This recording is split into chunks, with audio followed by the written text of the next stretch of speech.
Alors dans ce chapitre, je vous propose de continuer avec des positionnements un petit peu particuliers. On va découvrir ensemble un positionnement qui était très utilisé, qui l'est un petit peu moins aujourd'hui, mais qui va vous poser pas mal de problèmes en termes de logique. Et ce positionnement, c'est le float.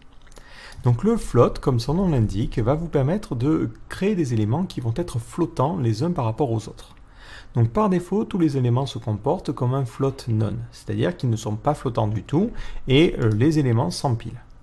En mettant un float left, vous le voyez dans cet exemple-là, l'élément va devenir flottant à gauche et ensuite les autres éléments en display inline block ou qui ont du texte vont se placer autour de lui. De la même manière, lorsqu'on va mettre un élément en float right, c'est l'effet inverse, l'élément va se placer à droite et ensuite le reste du contenu va essayer de se tourner autour. Donc le principe de base, on peut se dire, il est relativement simple, mais vous allez voir que ça va poser quand même quelques petites subtilités.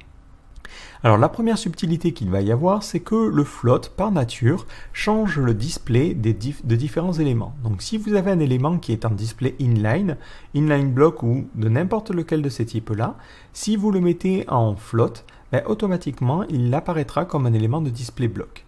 Donc c'est important de bien comprendre ça parce que ça peut faire des changements assez importants. Donc, par exemple, si vous avez un élément en inline avec une largeur qui du coup n'est pas prise en compte, lorsque vous allez le placer en float, bouf, d'un coup il va se mettre à avoir une largeur. Donc il faut bien faire attention à ça. Donc l'exemple le plus classique que l'on va avoir, c'est typiquement dans un paragraphe, une petite image que l'on souhaite mettre à gauche.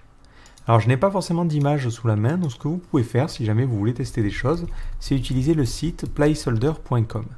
Ce site va vous permettre de générer des images avec une dimension arbitraire.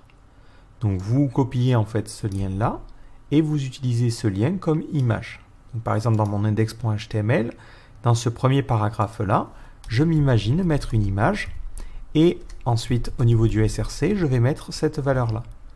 Et vous pouvez changer les chiffres pour avoir une image à différentes dimensions. Moi je vais mettre du 200 par 200. Si maintenant je reviens sur ma page d'accueil, je vois bien que j'ai cette image qui se comporte comme un display inline avec le texte qui va à la suite.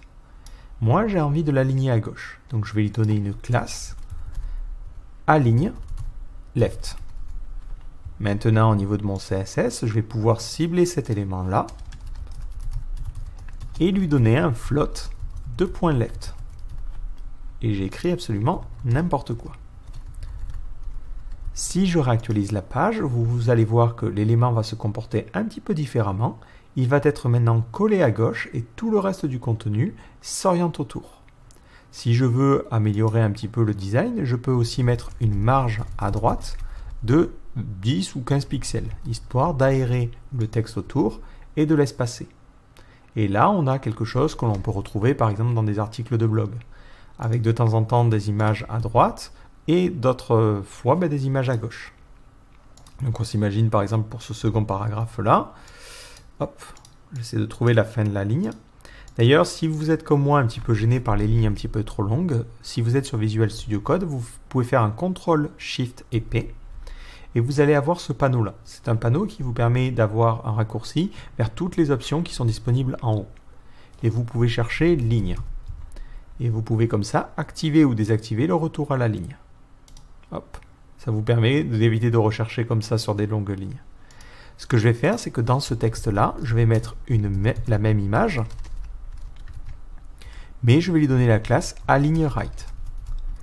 Dans le cas d'un align_right, j'utiliserai un float non pas à gauche, mais à droite ce coup-ci, avec une marge non pas à droite, mais à gauche. J'inverse en fait les deux choses.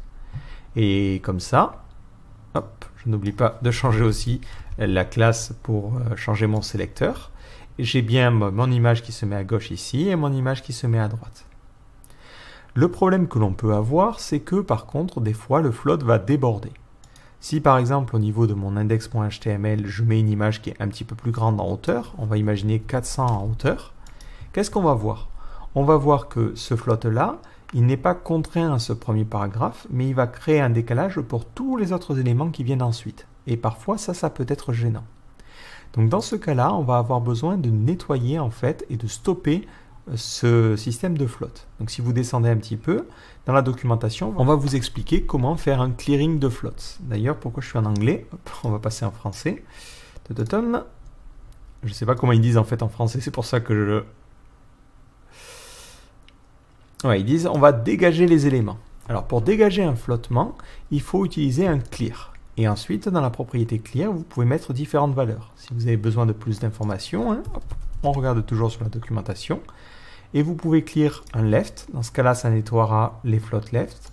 Un clear right, ça nettoiera que les float right. Et un clear both, ça nettoie les deux. Donc moi, typiquement, je peux lui dire, lorsque j'ai un HR, je veux que ce HR, il nettoie en fait les float right ou left qui ont été mis en place. Donc au niveau de mon CSS, je peux lui dire pour tous les HR, on va avoir un clear de .bof.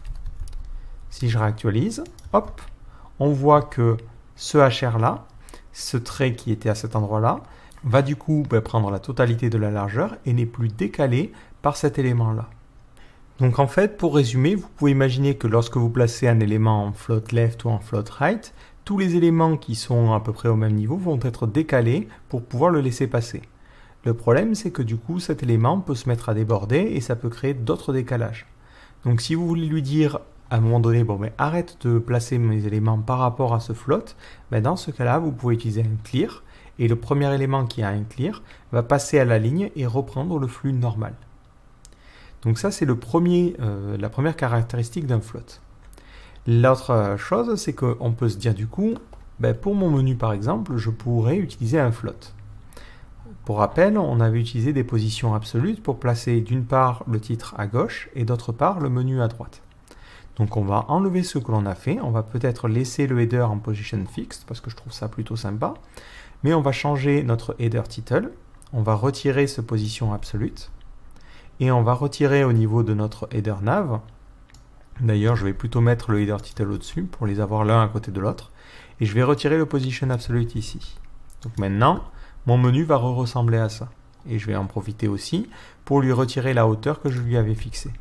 Comme ça. Ce que je peux faire, c'est lui dire, ben, le header title, je veux le mettre en float de .left. Dans ce cas-là, il deviendra flottant et tous les autres éléments, comme notamment le menu, vont se placer par rapport à lui. Si j'inspecte, on voit que cet élément est en float left. Et ensuite, ben, le nav, il se comporte d'une manière un peu particulière, hein. Il prend toute la largeur, par contre le contenu qui est à l'intérieur, notamment nos liens, vont être décalés à cause de cet élément qui est en float left. Ce que l'on pourrait faire, c'est mettre notre header nav en display inline block.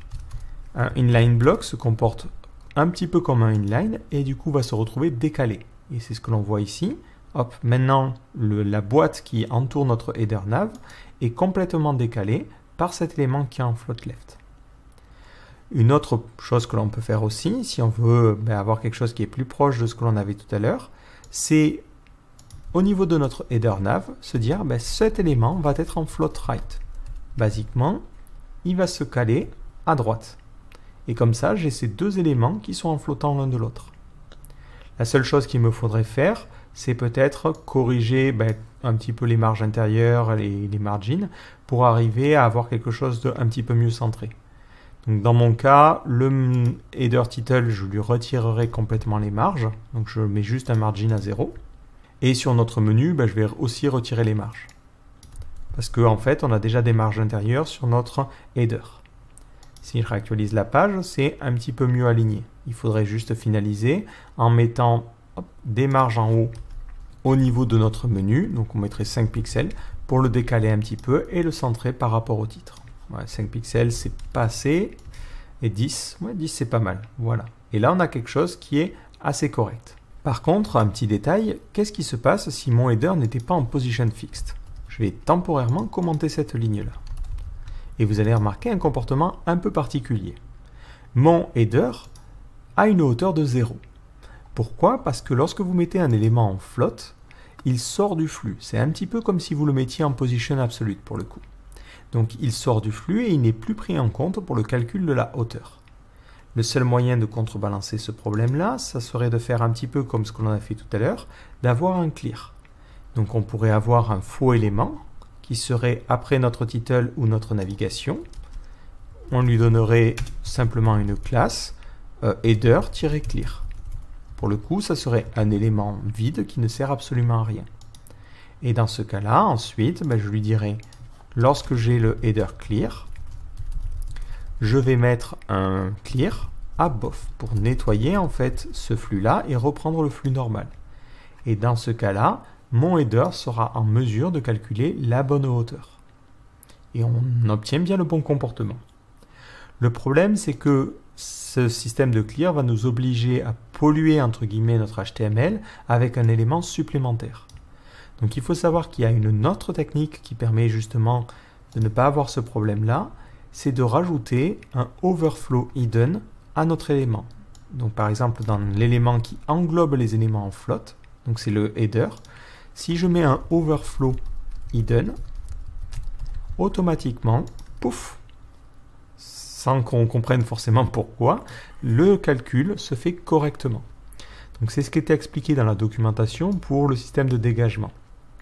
En fait, il y a une notion de contexte de formatage de blocs. Donc lorsqu'il y a un nouveau contexte qui est créé, ça permet en fait de neutraliser les flottes. Donc lorsque l'on met un overflow hidden, ça recrée un contexte et du coup ça équivaut à un clear.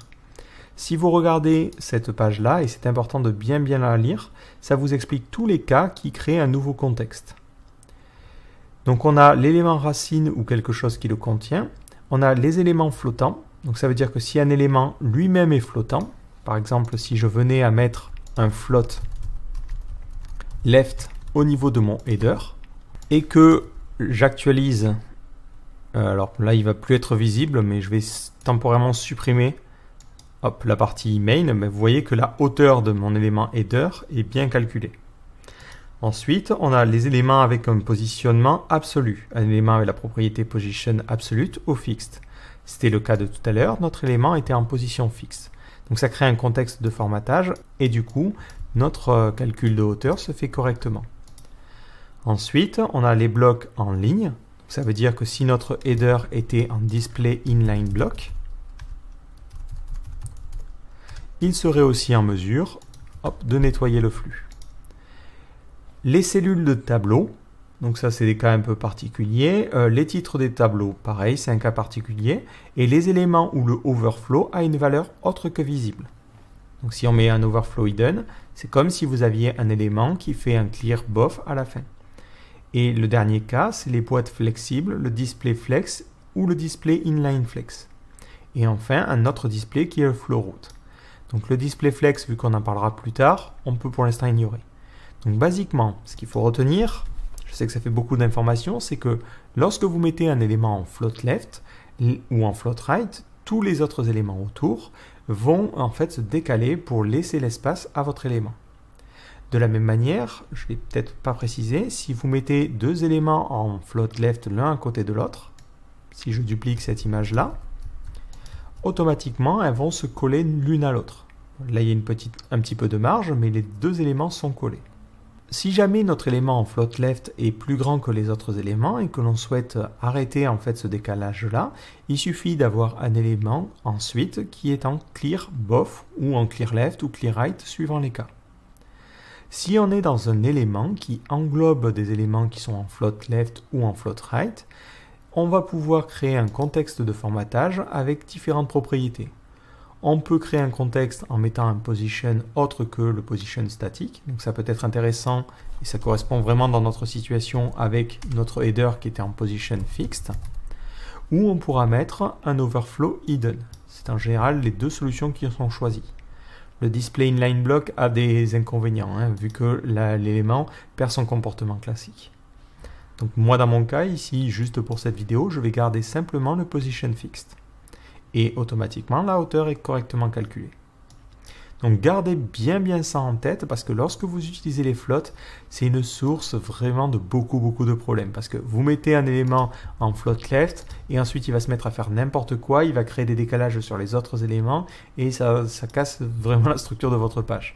Donc il faut bien faire attention à englober les éléments qui pourraient être en float left avec un élément qui serait en overflow hidden ou avec un positionnement particulier. Si je vous montre une autre situation où ça peut être utile, imaginons maintenant on n'a plus envie d'avoir ce menu comme ça à droite et le titre à gauche, on veut qu'il soit empilé normalement. Donc je retire simplement les floats.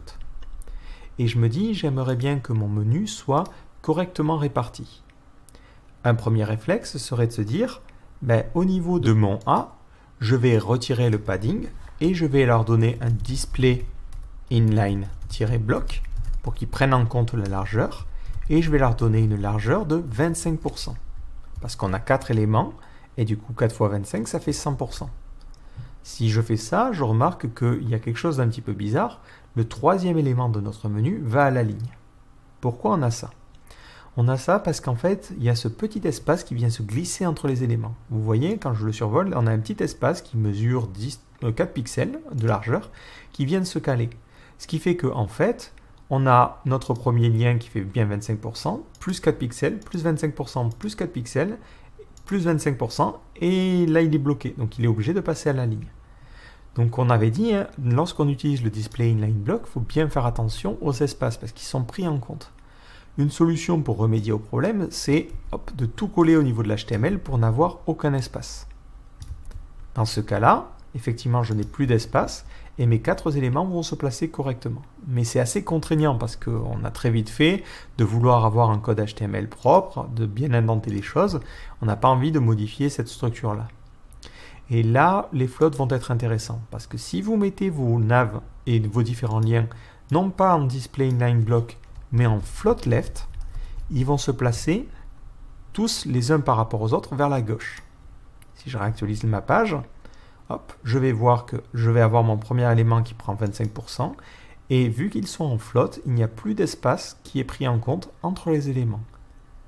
Et pour éviter que le header nav n'ait pas la bonne hauteur, parce qu'on voit quand on passe dessus, ça fait un peu n'importe quoi, je peux le mettre en overflow hidden, ou je pourrais aussi le mettre en position relative. On va plutôt utiliser l'overflow hidden.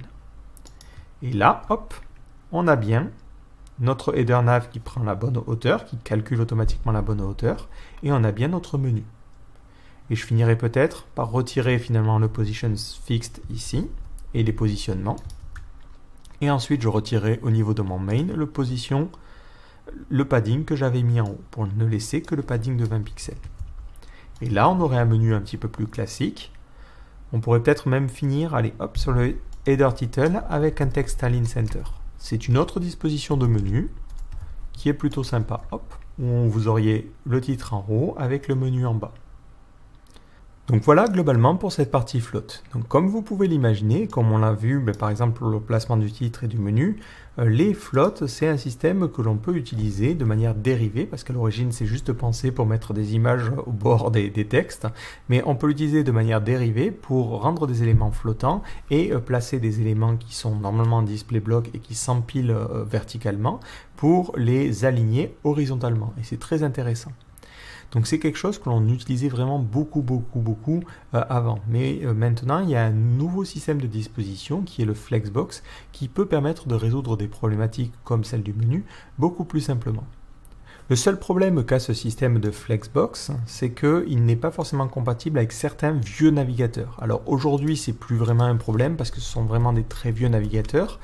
Donc ça arrive par exemple si vous créez un site pour une boîte qui n'est pas forcément à jour et qui utilise un Internet Explorer 8 ou 9, les Flexbox ne sont pas pris en compte. Donc dans ce cas-là, ça peut être intéressant de continuer à placer nos éléments en utilisant les floats. Mais si vous ne vous intéressez pas à ces vieux navigateurs-là et que vous jugez que ce n'est pas nécessaire de les supporter, vous pouvez passer à l'utilisation des Flexbox. Donc je vous mettrai une vidéo qui vous parlera des Flexbox. Alors ça ne sera pas forcément le même environnement que celui que vous avez sous les yeux ici, parce que c'est une vidéo que j'ai enregistrée séparément. Mais elle ne part du principe que vous ne connaissez pas plus que ce que je vous ai montré aujourd'hui. Mais c'est quelque chose qui vous permettra de faire le tour vraiment des Flexbox et de comprendre de quoi il en retourne. Après, rassurez-vous, c'est quelque chose, encore une fois, que l'on va pratiquer dans le cas pratique. Du coup, après ça, je vous propose de parler ensemble d'une balise importante que l'on a vue très rapidement jusqu'à maintenant, c'est le background. Background, on l'utilisait pour mettre une couleur de fond, mais il faut savoir qu'on peut aller beaucoup plus loin en mettant notamment des dégradés et des images en fond. Et c'est ce qui va nous permettre de mettre une image en fond de notre en-tête. Donc je vous donne rendez-vous dans le prochain chapitre.